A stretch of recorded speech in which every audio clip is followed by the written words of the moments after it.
Acuica lleva 27 años desde que se fundó, que fue alrededor del año de 1995.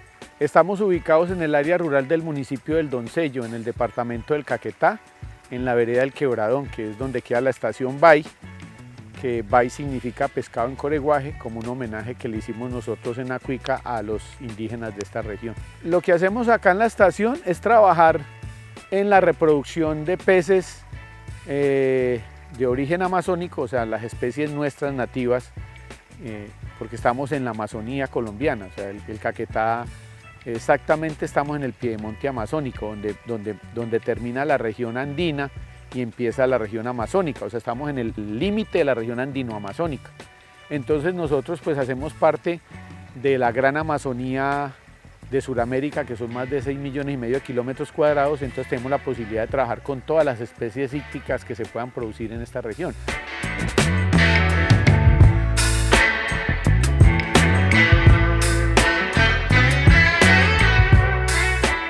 Nos enfocamos esencialmente en la producción de peces en dos frentes, los que tienen potencial para consumo humano, para proteína, por el volumen de proteína que se puede producir en superficies más pequeñas, y peces ornamentales con potencial exportador. Entonces aquí en esta estación producimos alevinos de cachama blanca, cachama negra, bocachico, sábalo, dorada, araguana, pirarucú, óscares, bagres también.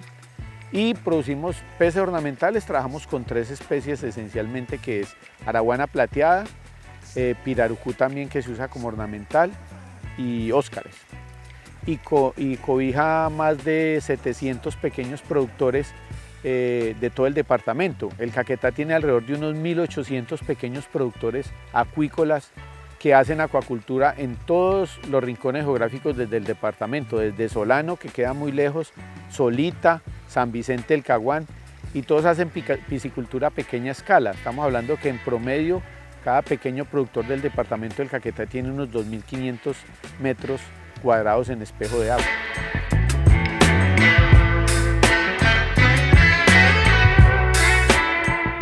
En el Caquetá tenemos una frase cuando llegan los forasteros: el Caquetá es donde el oro es verde y los diamantes son líquidos, porque la cantidad de agua que tenemos es impresionante y es un recurso que tenemos que cuidar. Por eso nosotros trabajamos con 2 especies emblemáticas, que son la araguana plateada, o lo que llamamos el pez dragón en Asia.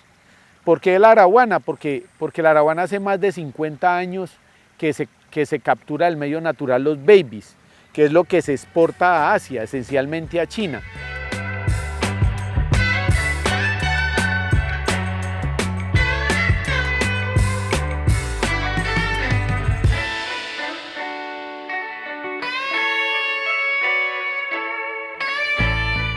La mitología china dice que cuando el último dragón fue a morir, como ellos dicen que cuando usted muere su espíritu sale y reencarna en otro, ¿cierto? Depende de cómo se haya comportado. Entonces que cuando el último dragón que queda sobre la tierra iba a morir, su espíritu salió y empezó a buscar por todo el mundo dónde podía reencarnar.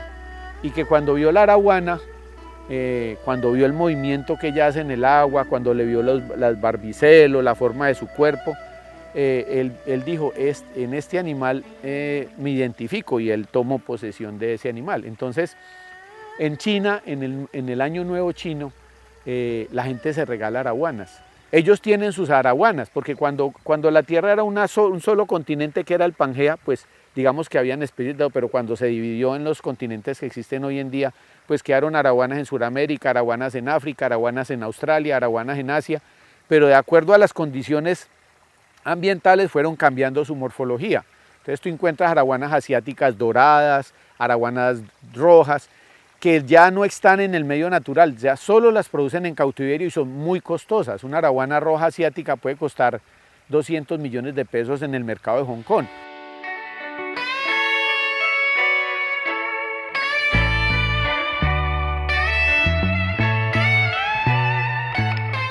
Digamos que hacemos toda la parte de inducción hormonal, porque aquí la reproducción se hace de manera inducida.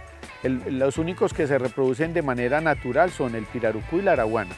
y los óscares, pero lo que es la cachama, el bocachico, el sábalo, la dorada, se tienen que inducir. Cuando los sistemas son cerrados y están bajo techo, la luz solar ya no tiene ningún efecto sobre la calidad del agua, y eso es lo que se busca, que el agua sea, que las características físico-químicas del agua sean lo más estables posibles en cuanto a temperatura, oxígeno disuelto, pH. Cuando los estanques están en sistemas abiertos como lo que están viendo acá, entonces interfiere la luz solar.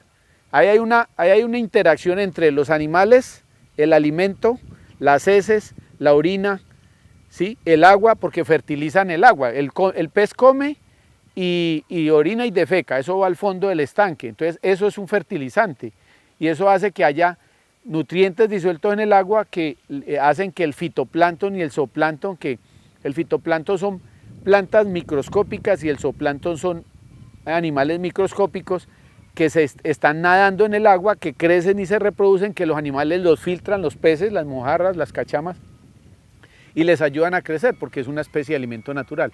Entonces ellos, dependiendo de la cantidad de alimento que haya en el agua, de la cantidad de fertilizante que se produzca, del volumen de peces que haya, se produce una X cantidad de fitoplancton o de zooplancton y eso hace que el color del agua cambie. Entonces, por ejemplo, ustedes ven allá, ese color es un color como verde esmeralda, este es un color verde champaña. Y eso es por la especie de fitoplancton y zooplancton que hay ahí y el efecto de la radiación solar en la fotosíntesis de esas plantas microscópicas que sirven de alimento al zooplancton y pues cambian los inventarios de cada especie ahí.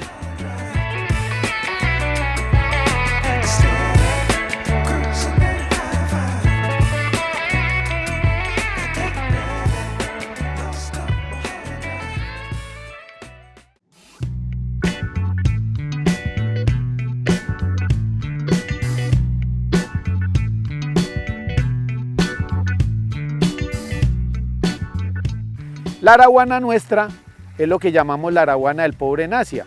¿Por qué? Porque como se produce en el medio natural del río Amazonas, en la cuenca del río Amazonas, del río Putumayo, entonces ¿qué pasa? Se producen grandes volúmenes. Se dice que fácilmente de la cuenca del Amazonas pueden salir alrededor de 1 millón de babies de araguana hacia Asia, que se convierten, ponle que se pierda el 40%, o sea, estaríamos hablando de 500.000 juveniles de araguana que entran al mercado chino cada año y que se comercializan allá. Entonces la gente, tener una araguana en su casa en Asia es sinónimo de buena suerte, de prosperidad, de que a ti te regalen una araguana ya quiere decir que esa persona te estima.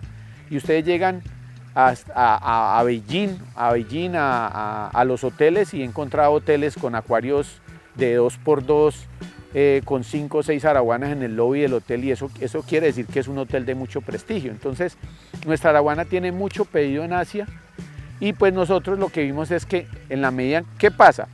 Que la época de reproducción de araguana en cautiverio coincide con unos meses antes de la Semana Santa. Entonces los indígenas y la gente que las captura, que son los machos los que hacen el proceso de incubación bucal, los capturan con mallas o los capturan con arcos, con flechas, y le sacan los hijos y sacrifican el macho.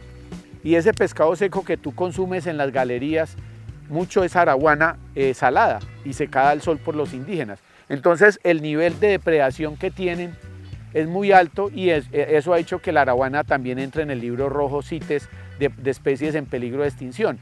Entonces, ¿qué pasa? El gobierno nacional, a través de la Autoridad Nacional de Acuacultura y Pesca, tiene veda, que más o menos en octubre, noviembre se levanta la veda y dura noviembre, diciembre, enero, febrero, marzo, más o menos hasta abril, donde se lleva un control en todos los puertos de cuántos babies más o menos se capturan. Entonces el gobierno dice, la UNAP, la autoridad dice, este año vamos a permitir que se capturen 600.000 babies. Entonces están haciendo control en los puertos donde llegan, en Leticia, en Puerto Asís, en Puerto Leguízamo. Entonces cuando dicen se completaron, no pueden comercializar más, se cierra la exportación o se cierra el permiso de comercialización de la araguana extraída del medio natural.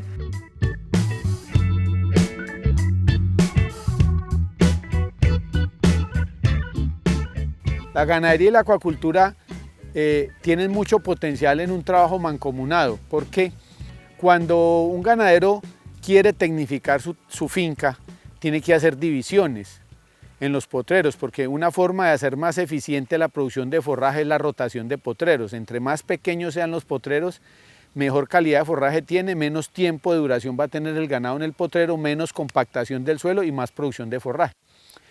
Para hacer eso, tiene o que tener un acueducto ganadero o tiene que tener abrevaderos como embalses o represas donde las divisiones de los potreros lleguen ahí y el animal pueda tomar agua. Entonces, el ganadero generalmente, el Caquetá tiene una ventaja muy grande y es que tiene mucha precipitación, estamos alrededor de unos 3.600 milímetros al año de lluvias. Entonces esas lluvias, como el suelo de nosotros es un suelo arcilloso, entonces la capacidad de retención de agua es muy alta. Entonces en las partes bajas de las fincas, en lo que llamamos nosotros en las vegas, muchas veces vegas inundables, él hace represas.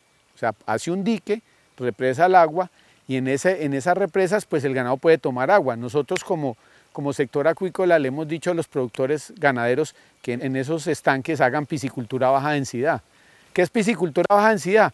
Es sembrar medio pez por metro cuadrado, o sea, en vez de sembrar una cachama por metro, siembra una cachama por cada 2 metros y lo siembra en policultivo con boca chico. Entonces, ¿qué va a pasar?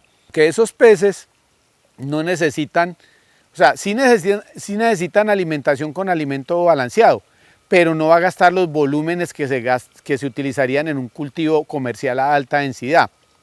Lo primero. Lo segundo, al ser sembrados a baja densidad, los peces crecen más rápido. Entonces logran una talla de comercialización más rápida y más grande. Generalmente les recomendamos que hagan una cosecha al año.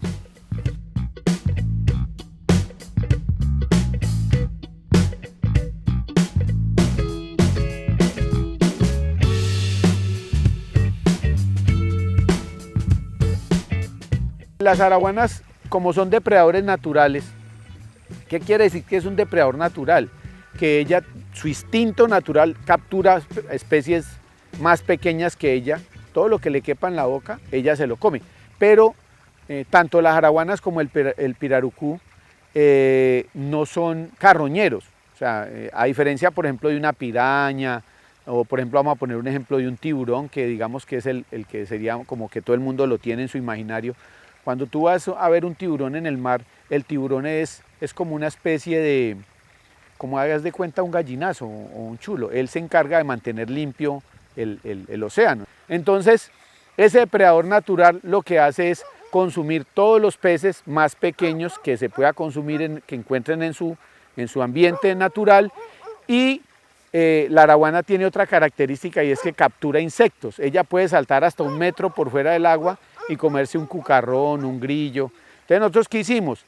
Para simular, por ejemplo, el efecto de los insectos, colocamos lámparas más o menos a una altura de 1 metro sobre los lagos y se les recomienda a los productores que las enciendan más o menos a las 6 de la tarde hasta las 9 de la noche.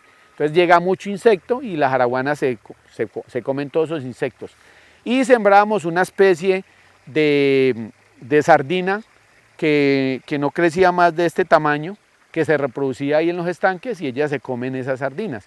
Y les adicionamos alimento balanceado para hacer la complementación de los nutrientes que necesita, porque lógicamente que un animal en un río, pues un río es una autopista natural, entonces ella no tiene un límite para ir a buscar el alimento, entonces ella sabe de manera natural dónde encuentra X alimento que le aporta X nutriente y así. Nosotros lo que tenemos que hacer en un lago es suministrarle todo lo que ella necesita ahí.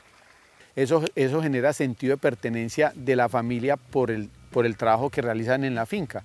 Entonces el día de mañana que el mayordomo dice, me voy de acá, ya le dice, venga, pero ¿y yo qué?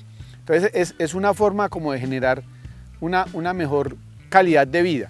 Lo primero. Lo segundo, se genera un ingreso adicional para el ganadero que, voy a poner un ejemplo, en una hectárea, no pongamos una hectárea, digamos que el ganadero inunde 1/4 de hectárea, 2.500 metros cuadrados, ahí siembra 2.000 cachamas. En un año, esas 2.000 cachamas le pueden representar 2 toneladas de carne de pescado que pueden valer alrededor de unos 18 millones de pesos, que antes no los tenía. Cuando el ganadero hace eso y ve que eso le genera una utilidad adicional, él empieza a preocuparse por de dónde viene el agua para esa represa. Entonces, si hay un bosquecito arriba que hay un nacimiento, entonces le dice al mayordomo, hágame el favor y me encierra ese bosque para que los animales no entren allá. Y se genera una cantidad de biodiversidad, llegan aves migratorias, llegan pequeños mamíferos, o sea, la cantidad de biodiversidad que se produce ahí es mayor y entonces es lo que nosotros llamamos piscicultura a baja densidad para la reconversión ganadera. Eso cambia un poquito el chip del ganadero, que empieza a notar que si hace otro tipo de actividad en su sistema productivo, pues se genera un ingreso y mejora al final la calidad de vida de todo lo que compone el entorno de la ganadería en el Caquetá.